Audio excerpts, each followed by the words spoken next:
उसी रात हमारा असल और ख़तरनाक कमांडो मिशन शुरू होने वाला था। ये कमांडो मिशन अहम भी था और इसमें हर किस्म के जानलेवा ख़तरात भी थे, लेकिन हमें इन ख़तरात को खातिर में ना लाते हुए इनका मुकाबला करते हुए अपने टारगेट को मारना था। यही हमारा अज़म और यही हमारा नस्बुल ऐन था और इस काम में पूरी तरह तरबियत याफ्ता थे। एक माहिर कमांडो को तरबियत तो ज़रूर मिली होती है और वो पूरे जोश व जज्बे और मोराल के साथ टारगेट पर हमला करता है, लेकिन कभी कभी ऐसा भी हो जाता है कि बिल्कुल नई किस्म के हालात सामने आ जाते हैं जिनके बारे में कुछ क़यास और गुमान भी नहीं होता। एक तजुर्बाकार कमांडो इन हालात में भी हौसला नहीं आता और अपनी जान की बाजी लगा देता है।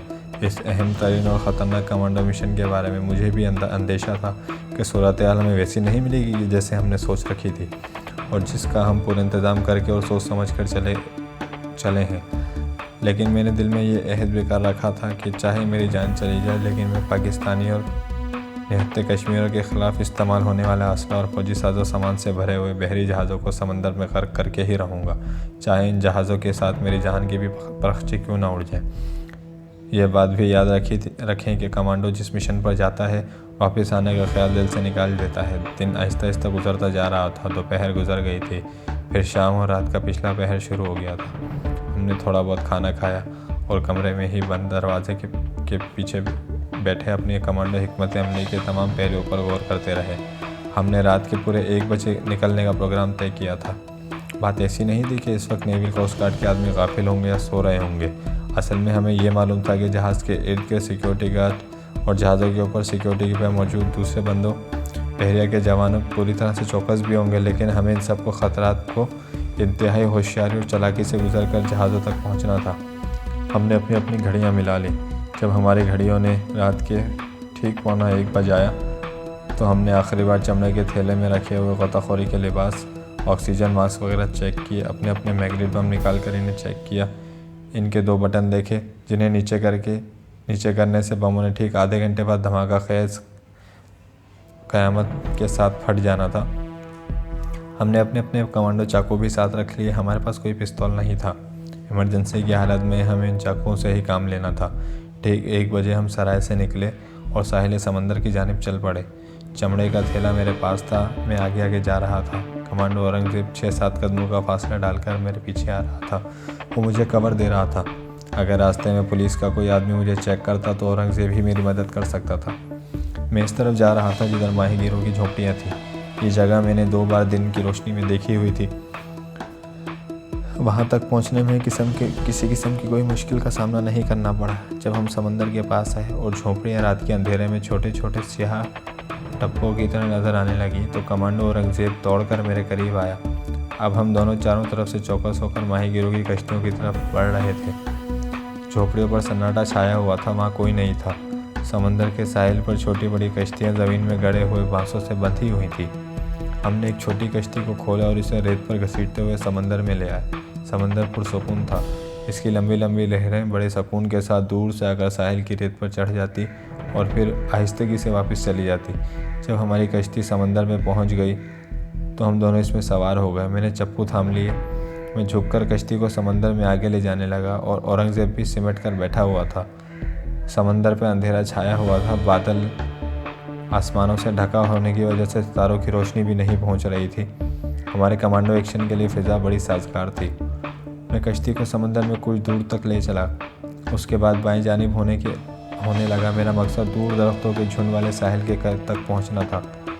कमांडो औरंगज़ेब ने कहा, तुम ठीक सिमत को जा रहे हो क्या? मैंने कहा, बिल्कुल ठीक जा रहा हूँ, तुम खामोशी से बैठे रहो। मैंने कश्ती को दरख्तों की तरफ मोड़ा। दरख्तों के स्याह झुंडों वाला किनारा नज़दीक आ रहा था। इस दौरान हमें कुछ फासले पर चट्टानों और इसकी ओट में खड़े बहरी जहाज़ों की रोशनियाँ साफ नज़र आ रही थी। इन रोशनियों का अक्स समंदर में भी पड़ रहा था। यह बात हमारे लिए ख़तरनाक साबित हो सकती थी। अगर हम जहाज़ों के करीब जाकर सर पानी से बाहर निकालते तो हमें बड़ी आसानी से देखा जा सकता था। यह हमारी खुशकिस्मती थी और मुझे हैरत भी थी कि वहाँ कोई सर्च लाइट नस्ब नहीं थी। चट्टान के ऊपर भी बत्तियाँ रोशन थी। दरख्तों वाला झुंड ज़्यादा रेतीला साहिल नहीं था, पानी किनारे तक चढ़ा हुआ था। इससे मुझे यकीन हो गया कि हमारी कश्ती जियागामी नाम के समुद्री खाड़ी में दाखिल हो चुकी है। मैं बेआवाज़ चप्पू चलाता जा रहा था। कश्ती को हमने साहिल के बिल्कुल साथ लगा दिया और ऊपर से किनारे पर चढ़ गए। कश्ती रस्सी से हमने एक झाड़ी की शाखों से बांध दी समंदर का पानी यहाँ रात के अंधेरे में ऊपर नीचे हो रहा था। हम चमड़े का थैला लेकर दरख्तों के नीचे अंधेरे में बैठ गए। हमारी नज़रें चट्टानों के साए में खड़ी समुद्री जहाज़ों पर जमी हुई थी। ये फासला मेरे अंदाजे के मुताबिक हमने समंदर में गोता लगाकर 5 मिनट में तय कर सकते थे। हमने फ़ौरन कपड़े उतार कर गोताखोरी के सूट पहन लिए, पाँव में रबड़ की मछली के दुम की तरह के फ्लैपर चढ़ाए, चेहरे पर ऑक्सीजन मास्क और किनारे पर आ गए।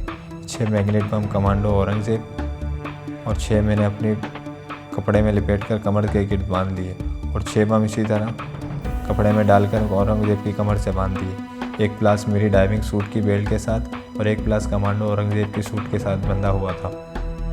कमांडो चाकू भी हमने अपनी अपनी पिंडलियों के साथ बांध लिए थे। हर तरह से तैयार होने के बाद हम एक दूसरे से हाथ मिलाया, दिल में कलमा शरीफ पढ़ा और अल्लाह से फतह की दुआ मांगी और समंदर में उतर गए। समंदर में उतरने के बाद हम आहिस्ता आहिस्ता सर पानी की सतह से बाहर निकाले तैरने लगे।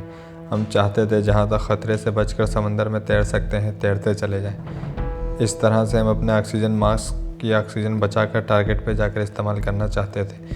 चुनांचा कुछ पता नहीं था कि समंदर में कितनी अंदर और कितनी देर तक रुकना पड़े। दूर हमें एक बोट जहाज़ों की तरफ जाती नज़र आई। इसकी हेडलाइट रोशन थी और जहाज़ों के करीब समंदर पर पड़ रही थी। कमांडो औरंगज़ेब मेरे पहलू में तैरता हुआ मेरे साथ ही आगे बढ़ रहा था। कहने लगा कि कोस्ट गार्ड की बोट होगी। मेरा ख्याल है हमें गोता लगा देना चाहिए। इस वक्त ऑक्सीजन मास्क हमने चेहरे से ऊपर किए हुए थे और आंखें भी बोट की रोशनी को देख रही थी। मैंने कहा जितनी देर तैर सकते हैं हमें तैरते जाना चाहिए, यहाँ तक कोस्ट गार्ड की बोट की रोशनी नहीं आएगी। हम समंदर में आहिस्ता आहिस्ता तैरते तैरते जहाज़ों के इतने करीब पहुंच गए थे कि हमें एक जहाज़ के डेक पर जंगले के पास खड़ा सिपाही का ह्योला नज़र आने लगा। मैंने तैरते तैरते औरंगज़ेब को इशारा किया। इसके साथ ही हमने चेहरों पर ऑक्सीजन मास्क चढ़ाए और समंदर में गोते लगा लिए। हमारे सर नीचे थे और टांगें ऊपर थी और पाँव के फ्लैपर ऊपर नीचे हरकत कर रहे थे। नीचे काफ़ी गहराई में जाने के बाद हम सीधे हो गए और हमने अपना रुख जहाज़ों की तरफ कर लिया। हमारे पास जितनी ऑक्सीजन थी उसकी उल्टी गिनती शुरू हो चुकी थी। हम ज़्यादा से ज़्यादा आधे घंटे तक समंदर के अंदर रह सकते थे। उसके बाद हमें ऑक्सीजन का दूसरा सिलेंडर तब्दील करना था। पिलास कटर हमारे हाथों में थे। हमें जहाज़ों के इर्द गिर्द फौलादी जाल की तलाश थी। हमें ज़्यादातर इंतज़ार ना करना पड़ा। समंदर के अंदर अंधेरा ज़रूर था, मगर जहाज़ों और चट्टानों की रोशनियों का जो अक्स समंदर में पड़ रहा था उनकी वजह से समंदर के अंदर हमें थोड़ा थोड़ा नज़र आ रहा था। कई मछलियों के काफ़िले हमें देखकर जल्दी से दूसरी तरफ मुड़ गए। आखिर वह फौलादी जाल आ गया जिसकी हमें तलाश थी। हमने 1 सेकंड ज़ाया किए बगैर ही पिलास से तारों को काटने की कोशिश की। तारें मजबूत थी, इन्हें काटने में दिक्कत पेश आ रही थी, मगर हमने हिम्मत ना हारी। आखिरकार हमने तारों का जाल काट लिया और एक जगह इतना सुराख बना लिया कि इसमें से गुजर गए। यहाँ बहरिया की सिक्योरिटी फोर्स की जानिब से समंदरी आबदोज सुरंगें इसलिए नहीं बिछाई गई थी कि इनके फटने से जहाज़ों को नुकसान पहुंचने का ख़तरा था। ये बात हमारे हक़ में बेहद फ़ायदेमंद साबित हुई। हम पानी के अंदर ही अंदर आहिस्ता आहिस्ता तैरते हुए आगे बढ़ रहे थे। कुछ दूर तैरने के बाद हमें सामने एक बहुत बड़ी दीवार नज़र आई। ये एक जहाज़ का पैंदा था।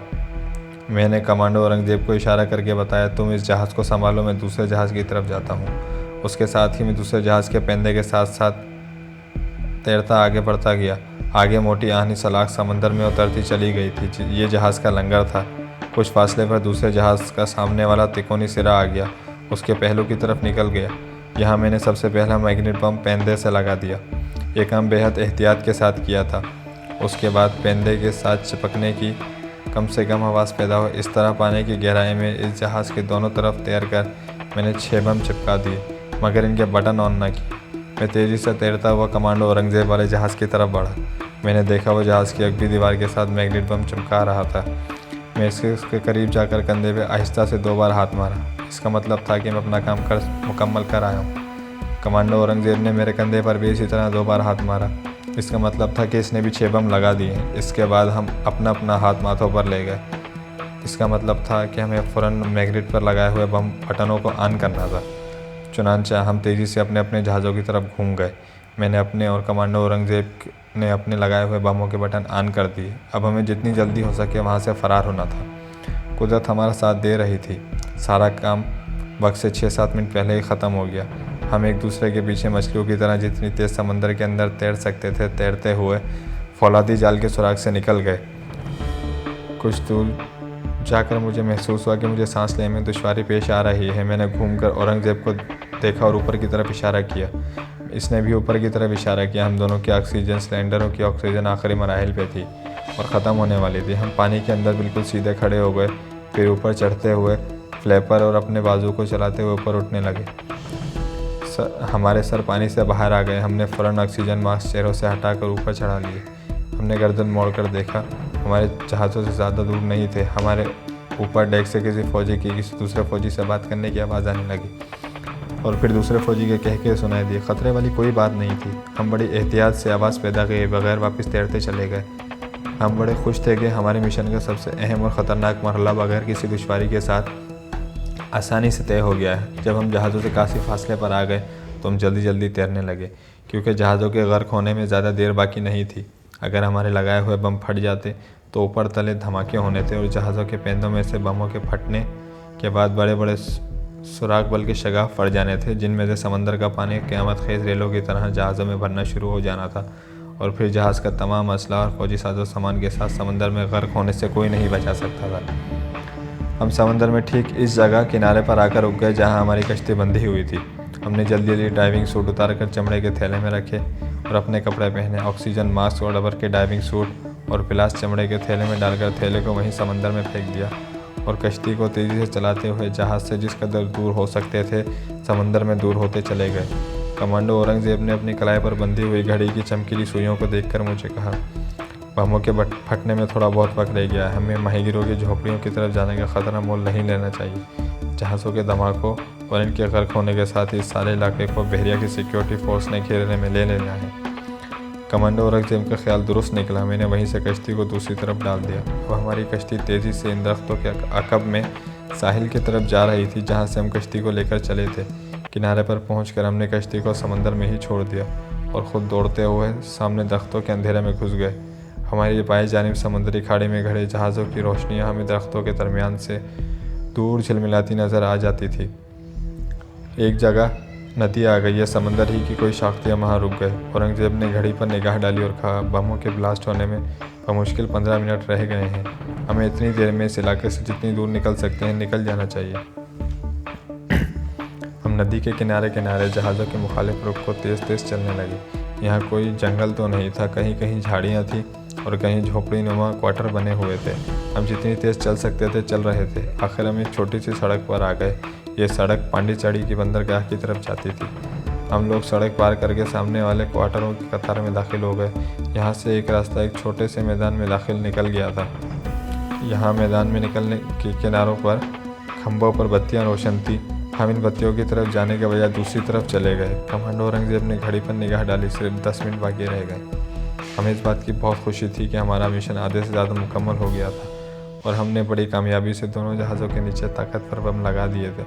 इन बमों का सुराग लगाकर इन्हें नकारा करना अब तकरीबन नामुमकिन था। अव्वल तो इनका सुराग ही नहीं लग सकता था। मैंने औरंगज़ेब से पूछा, आगे चलते हैं? हो सकता है आगे कोई ऐसी सड़क मिल जाए जो हमारे इलाके की तरफ जाती हो। कहने लगा, हमें तो मालूम ही नहीं कि यहाँ कौन सी सड़क किस तरफ जाती है। हम इस शहर में अजनबी हैं और सड़कों रास्तों से नावाकिफ़ हैं। हमें तो सिर्फ बंदरगाह वाले इलाके से दूर जाना है। मैंने कहा, तुम चलो तो सही। क्वार्टरों पर अंधेरा और खामोशी तारी थी। हम इसके पीछे चले जा रहे थे। क्वार्टरों का इलाका ख़त्म हुआ तो आबादी शुरू हो गई। यहाँ रात के वक्त भी काफ़ी रोशनी के बड़े बड़े सुराग बल्कि शगाफ पड़ जाते थे, जिनमें समंदर का पानी की रोशनी थी। हम इनसे बचते बचाते मस्जिद आगे चले गए। आगे एक बड़ी सड़क थी, जहाँ से एक फौजी ट्रक फराते भरते गुजर गया। कमांडो औरंगज़ेब कहने लगा, मेरा ख्याल है हम खतरे के मकाम से निकल आए हैं। अब हमें किसी जगह रुककर बमों के धमाकों का इंतज़ार करना चाहिए।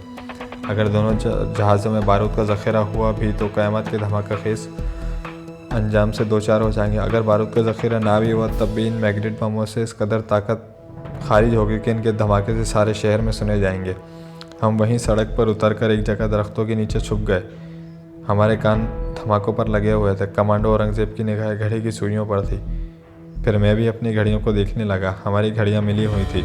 हमारे अंदाजे और हिसाब के मुताबिक बमों के फटने में सिर्फ 2 मिनट बाकी रह गए थे। मैंने शक का इजहार करते हुए कहा, क्या तुम्हें यकीन है कि ये बम किसी माहिर ने तैयार किए थे और वक्त पर दगा नहीं देते? वो कहने लगा, तुम्हें अभी मालूम हो जाएगा ये बम जिसने तैयार किए थे धमाका खेज मवाद तैयार करने में किस कदर माहिर है। जब मैग्नेट बमों की ड्यूरेशन ख़त्म होने में सिर्फ 50 सेकंड रह गए तुम बिल्कुल खामोश हो गए। हमारी नज़रें अपनी घड़ियों पर जमी हुई थी। कमांडो औरंगज़ेब कुछ लम्हे खामोशी के बाद बोला, सिर्फ 10 सेकंड रह गए। हमने थोड़े थोड़े वक्फे से बमों के फ्यूज़ ऑन किए थे। हो सकता है धमाके यक्के बाद दीगरे ना हो। अब ये जुमला ख़त्म ही किया था कि रात का सन्नाटा खौफनाक धमाके से गूंज उठा। इसके साथ ही दूसरा धमाका हुआ, फिर तीसरा, फिर चौथा, और धमाकों का सिलसिला 12 मैग्नेट बमों के 2-2 सेकंड के वक्फे से फटने के बाद जारी रहा। इसके साथ ही हमें दूर से फायर ब्रिगेडों की इंजन की आवाज़ें सुनाई देने लगी। हम उठ खड़े हुए। कमांडो औरंगज़ेब मुस्कुराते हुए मेरे हाथ पर गर्मजोशी से हाथ मारते हुए बोला, अब हमारे तैयार किए हुए बमों के बारे में क्या ख्याल है। मैंने कहा, मैं तुम्हारे मुजाहिद की केमिकल इंजीनियरिंग का कायल हो गया हूँ, अब यहाँ से भागो। हम सड़क पर जल्दी जल्दी चलने लगे। हम जिस तरफ जा रहे थे इस तरफ शहर की इमारतों और मकान और कोठियों की झिलमिलाती रोशनियाँ नज़र आ रही थी। हमें कुछ मालूम नहीं था कि हम पांडिचेरी के कौन से इलाके में आ गए थे और यहाँ से कौन सा रास्ता हमें सराय वाली चौक की तरफ ले जाएगा। इस चौक का नाम मुझे याद था। वहाँ कोई टैक्सी रिक्शा भी नहीं था। हम एक चौराहे में आए तो सामने से एक टैक्सी चली आ रही थी। वो खाली थी। इसकी सुर्ख बत्ती रोशन थी। मैंने सड़क के बीच में खड़े होकर इसे हाथ दिया। टैक्सी रुक गई। मैंने चौक का नाम लेकर कहा कि हमें वहाँ जाना है। टैक्सी ड्राइवर मद्रासी था, बोला, बैठो। हम टैक्सी में बैठ गए। इस टैक्सी ने वहीं से वापस मोड़ी और खाली सड़क पर मुखालिफ वक्त में डाल दी। मालूम हुआ हम अपनी सराय वाले इलाके से काफ़ी दूर निकल आए थे। मैंने कमांडो औरंगज़ेब के करीब कान ले जाकर कहा, हमें चौक से ज़रा पहले उतर जाना चाहिए। वो बोला, ठीक है। टैक्सी न जाने कौन कौन से इलाके से गुजरती हुई कुशादा सड़क पर आई तो मैंने टैक्सी ड्राइवर से कहा, अभी हमारा चौक कितनी दूर है। वो बोला, अगले बाज़ार में। मैंने कहा, ठीक है, मैं यहीं उतार दो। मैंने वहीं टैक्सी छोड़ दी और फुटपाथ पर पैदल चलने लगे। एक बाज़ार ख़त्म हो गया और दूसरे बाज़ार में आया तो मैंने अपने बाज़ार को पहचान लिया। सामने इस चौक की ट्रैफिक लाइट्स रोशन थी जिसके करीब ही हमारी सराय थी। हम चौक से गुजरकर इस सराय की तरफ मुड़ गए जहाँ से एक गली हमारी सराय की तरफ मुड़ती थी। अचानक ही हमें तामिल मद्रासी न जाने कहाँ से निकल आया, जिसे हमने एक रात पहले देखा था जब ड्राइविंग क्लब से वापस आ रहे थे। इस भिखारी ने मुझसे सिगरेट मांगा था। मैंने इसे पहचान लिया, ये वही भिखारी था। इसने करीब आकर हंसकर तामिल ज़बान में कुछ कहा और पहले की तरह हाथ बांध मुँह पे रखकर सांस अंदर के खींचे जो सिगरेट का कश लगा रहा हो। साहब, सिगरेट। उसने सिगरेट मांगा। मेरे पास सिगरेट तो था मगर मैंने कहा, नो सिगरेट, और हम दोनों आगे निकलकर अपने बाज़ार में दाखिल हो गए। कमांडो औरंगज़ेब मुड़कर देखने लगा। ये आदमी मशकूक लगता है। ये इस रोज़ भी हमें इसी जगह रात को मिला था और आज भी इसी जगह मिला है। मैंने कहा, ये इस इलाके का कोई नीम पागल भिखारी है। ऐसी शक और शुबे वाली कोई बात नहीं है। हिंदुस्तान में इस किस्म के अक्सर बिहारी सड़कों पर मिल जाते हैं। कमांडो औरंगज़ेब खामोश हो गया। हम गली में आ गए। गली खाली थी और सुनसान थी। सराय की देवड़ी में चौकीदार तख्त पर बैठा इसी तरह गहरी नींद सो रहा था। हम दबे दबे कदम उठाते इसके करीब से होकर गुजर गए। कमरे में आते ही मैंने कमरे दरवाजे के अंदर से कुंडी लगाई और अपनी चारपाइयों पर यूं बैठ गया जैसे हमारे सरों से कोई 3 मन बोझ उठा दिया गया हो। कमांडो औरंगज़ेब कहने लगा, मेरा ख्याल है हमें यहाँ से अभी सीधे रेलवे स्टेशन पहुँच जाना चाहिए और दिल्ली की तरफ जाती जो भी गाड़ी मिले इसमें बैठकर सवार हो जाना चाहिए। कमांडो औरंगज़ेब एक दिलेर कमांडो ज़रूर था मगर अभी इसे कमांडो ऑपरेशंस का इतना वसी तजुर्बा नहीं था। इस वक्त रेलवे स्टेशन पर जाना अपने आप को खुद ही दुश्मन के हवाले करने के बराबर है। तुम तो जानते हो तुम भारतीय बहरिया के हाई कमांड को किस कदर तबाह को नुकसान पहुँचा कर आ रहे हो। हम इनके असला और फौजी साजो सामान से लदे हुए 2 बहुत बड़े जहाज़ समंदर में गर्क कर आए हैं। अब तक तो पांडिचेरी की सिविल और मिलिट्री इंटेलिजेंस शहर के कोने कोने में पहुंच चुकी होगी और इसके अलावा पुलिस ने भी सारे शहर की नाकाबंदी कर दी होगी। शहर से बाहर निकलने वाले चूहे की भी तलाशी ली जा रही होगी। तो फिर तुम क्या राय देते हो? क्या ऐसी जगह पड़े रहें? ये जगह भी तो महफूज नहीं है। यहाँ बाहर से आकर मुसाफिर ठहरते हैं। पुलिस यहाँ भी छापा मार सकती है। मैंने कहा, यह सराय गैर मारूफ जगह है। यहाँ मजदूर पेशा लोग आकर ठहरते हैं। पुलिस शहर के बड़े बड़े होटलों की तो चेकिंग ज़रूर करेगी मगर यहाँ तक नहीं आएगी। काश इस वक्त में कमांडो औरंगज़ेब की बात मान लेता और इस नातजुर्बाकारी का ताना ना देता और इसकी तजवीज़ को रद्द ना करता। जिस किस्म के संगीन हालात पेश आए उन्होंने साबित कर दिया कि इंसान को अपने तजुर्बे और इल्म पर कभी नाज नहीं करना चाहिए और दूसरे की राय पर ज़रूर गौर कर लेना चाहिए। मैंने यही फैसला किया कि कम से कम 2-3 रोज़ तक इसी सराय में रहेंगे। जब शहर में पुलिस की चेकिंग नरम पड़ जाएगी फिर हम यहाँ से निकल जाएंगे।